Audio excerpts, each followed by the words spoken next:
नमस्कार, मैं हूं अंकुर और आप देख रहे हैं सत्यहिंदी.com।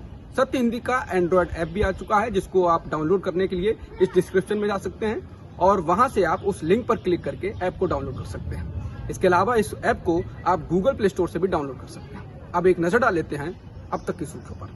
पेगासस मामले में अब पश्चिम बंगाल की मुख्यमंत्री ममता बनर्जी ने 2 रिटायर्ड जजों की एक कमेटी गठित कर दी है, जो इस पेगासस जासूसी मामले की जांच करेगी।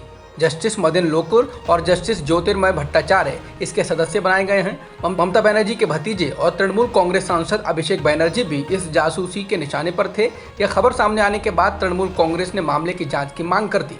केंद्र सरकार तो इस पर राजी नहीं हुई, लेकिन राज्य सरकार ने जांच कमेटी का ऐलान कर दिया है। ममता बनर्जी ने पेगासस मामले में जांच कमेटी का ऐलान करते हुए कोलकाता में सोमवार को कहा कि हमें ये उम्मीद थी कि फोन हैक करने के मामले की जांच के लिए केंद्र सरकार आयोग गठित करेगी या अदालत की निगरानी में इसकी जांच कराएगी, पर वह तो इस मामले पर चुप बैठी हुई है। हमने जांच के लिए आयोग बनाने का निर्णय किया है। उन्होंने आगे कहा कि हम उम्मीद करते हैं कि इससे दूसरे लोग भी जागेंगे। हम चाहते हैं कि जल्द से जल्द ये काम शुरू हो। पश्चिम बंगाल के शायद और लोगों की जासूसी की गई है। दिल्ली के मुख्यमंत्री अरविंद केजरीवाल के सहयोगी रहे वीके जैन और ईडी के अधिकारी भी उन लोगों में शामिल हैं जो पेगासस स्पाईवेयर के निशाने पर थे। द वायर ने पेगासस प्रोजेक्ट की अपनी ताज़ा रिपोर्ट में इनके नामों के खुलासे किए हैं। वीके जैन उस मामले से जुड़ रहे थे जिसमें आम आदमी पार्टी के 2 विधायकों द्वारा दिल्ली के मुख्य सचिव अंशु प्रकाश पर कथित हमला किया गया था। इस सिलसिले में दिल्ली पुलिस द्वारा जैन से पूछताछ भी की गई थी। वह इस मामले में गवाह थे, वह केजरीवाल के करीबी भी थे। इसके अलावा कई हाई प्रोफाइल जांच का नेतृत्व करने वाले प्रवर्तन निदेशालय यानी ईडी के एक वरिष्ठ अधिकारी राजेश्वर सिंह को एनएसओ ग्रुप के एक भारतीय ग्राहक द्वारा निगरानी के लिए चुना गया था। रिपोर्ट में कहा गया है कि न केवल सिंह के 2 नंबर शामिल थे, बल्कि उनके परिवार की 3 महिलाओं से संबंधित 4 नंबर भी शामिल थे। इसमें उनकी पत्नी और बहन भी थी। पेगासस सॉफ्टवेयर के जरिए जिन लोगों की जासूसी की गई या जो लोग उसके निशाने पर थे, उनमें सीमा सुरक्षा बल, भारतीय सेना और खुफिया agency research and analysis wing यानी रॉ के लोग भी हैं। यानी सुरक्षा से जुड़े इन अहम संगठनों के लोगों को भी पेगासस सॉफ्टवेयर के निशाने पर रखा गया था। द वायर के अनुसार बीएसएफ के के शर्मा, भारतीय सेना के कर्नल मुकुल देव और रिसर्च एंड एनालिसिस विंग यानी रॉ के जितेंद्र कुमार ओझा और उनकी पत्नी भी एनएसओ के निशाने पर थे। के शर्मा उस समय सुर्खियों में आए थे जब वे पद पर रहते हुए कोलकाता में हुए राष्ट्रीय स्वयंसेवक संघ के एक कार्यक्रम में शामिल हुए थे। वे आरएसएस के राष्ट्रीय संयोजक कृष्ण गोपाल और संघ के बौद्धिक प्रकोष्ठ के प्रमुख मोहित राय के साथ थे। इस कार्यक्रम के 1 महीने बाद मार्च 2018 में ही वे एनएसओ के निशाने पर आ गए। कर्नाटक के मुख्यमंत्री बीएस येदियुरप्पा ने इस्तीफा दे दिया है। उनके इस्तीफे को लेकर बीते कई दिनों से अटकलें लगाई जा रही थी। इस बीच मुख्यमंत्री पद के दावेदारों की दिल्ली दौड़ तेज हो गई है। इस्तीफे का ऐलान करते वक्त येदियुरप्पा भावुक हो गए और उन्होंने कहा कि वे हमेशा अग्नि परीक्षा से गुजरे हैं। इस्तीफे के ऐलान के बाद येदियुरप्पा राजभवन पहुंचे और उन्होंने राज्यपाल थावरचंद गहलोत को इस्तीफा सौंप दिया।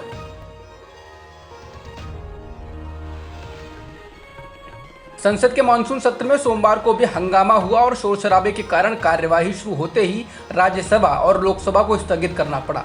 कांग्रेस सहित विपक्षी दलों के सांसदों ने कृषि कानूनों और पेगासस जासूसी के मामले को उठाया।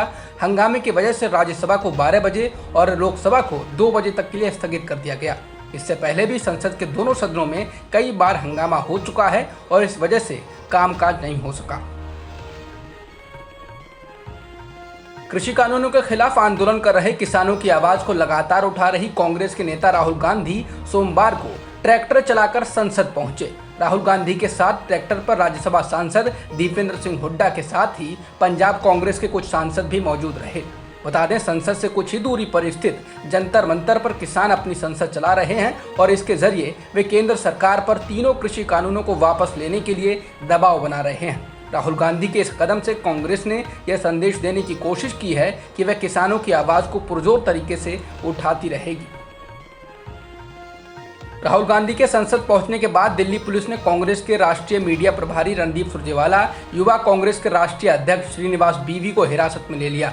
इसके अलावा दिल्ली की पूर्व विधायक अलका लांबा के घर में सोमवार सुबह ही दिल्ली पुलिस के कई अफसर पहुंच गए। अलका लांबा ने घर से फेसबुक लाइव कर बताया कि पुलिस ने उनसे कहा है कि वह जंतर मंतर पर महिला किसान संसद में हिस्सा लेने न जाएं। उन्होंने कहा कि ऐसा करना लोकतंत्र की हत्या है। लांबा ने कहा कि कांग्रेस लगातार किसानों की आवाज को उठाती रहेगी। किसान नेता राकेश टिकैत ने अब कहा है कि देश की हर राजधानी को दिल्ली बनाएंगे। लखनऊ पहुंचे टिकैत ने कहा कि हम आखिर लखनऊ क्यों नहीं आ सकते हैं, लखनऊ को दिल्ली बनाएंगे और इसे भी घेरेंगे। टिकैत ने कहा कि किसान हैं और वे कुछ भी कर सकते हैं। इसके साथ ही राहुल गांधी के ट्रैक्टर से संसद पहुंचने पर टिकैत ने कहा कि अब संसद तक ट्रैक्टर जाएगा, ये ट्रैक्टर नहीं बल्कि टैंक है। असम मिजोरम सीमा पर गोलीबारी की खबर आ रही है कि इन दो राज्यों की सीमा पर खड़ी सरकारी गाड़ियों को निशाना बनाया गया है। दोनों ही राज्यों के मुख्यमंत्रियों ने ये जानकारी ट्वीट की है और इसके साथ गृह मंत्री अमित शाह को टैग किया है। 2 दिन पहले ही गृह मंत्री ने पूर्वोत्तर का दौरा किया था और सभी राज्यों के मुख्यमंत्रियों से बात की थी। मिजोरम के मुख्यमंत्री जोरमथंगा ने केंद्रीय गृह मंत्री से इस मामले पर गौर करने की अपील की है। बता दें, मिजोरम और असम अंतर्राज्यीय सीमा साझा करते हैं। सीमा के विवादित क्षेत्रों में वर्षों से झड़पें होती रही हैं। दोनों पक्षों के निवासियों ने एक दूसरे पर घुसपैठ का आरोप लगाया है। भारत की सीमा में फिर से चीनी घुसपैठ का मामला सामने आया है। इंडियन एक्सप्रेस की खबर के अनुसार कुछ सीनियर सरकारी अधिकारियों ने बताया है कि चीन ने पूर्वी लद्दाख के डेमचौक में चारडिंग नाला के करीब भारतीय इलाके में अपने टेंट लगा दिए हैं। अधिकारियों ने इन टेंट में रहने वाले लोगों को तथाकथित नागरिक बताया। साथ ही कहा कि इन लोगों को भारत की ओर से वापस जाने के लिए कहा गया है, लेकिन इसके बावजूद वो वहां मौजूद हैं। कांग्रेस के पूर्व अध्यक्ष राहुल गांधी ने भारत के हिस्से डेमचौक में चीनी टेंट की खबर को ट्वीट करते हुए मोदी सरकार को निशाने पर लिया। राहुल ने लिखा है कि केंद्र सरकार को समझ नहीं आ रहा है कि चीन से कैसे निपटा जाए। आज उनकी हरकतों को नजरअंदाज करने से भविष्य में बड़ी मुश्किलें पैदा होंगी। तत्कालीन थल सेना अध्यक्ष वीपी मलिक ने कहा है कि कारगिल युद्ध के दौरान भारतीय सेना को पाकिस्तान अधिकृत कश्मीर पर कब्जा करने के लिए अनुमति मिलनी चाहिए थी।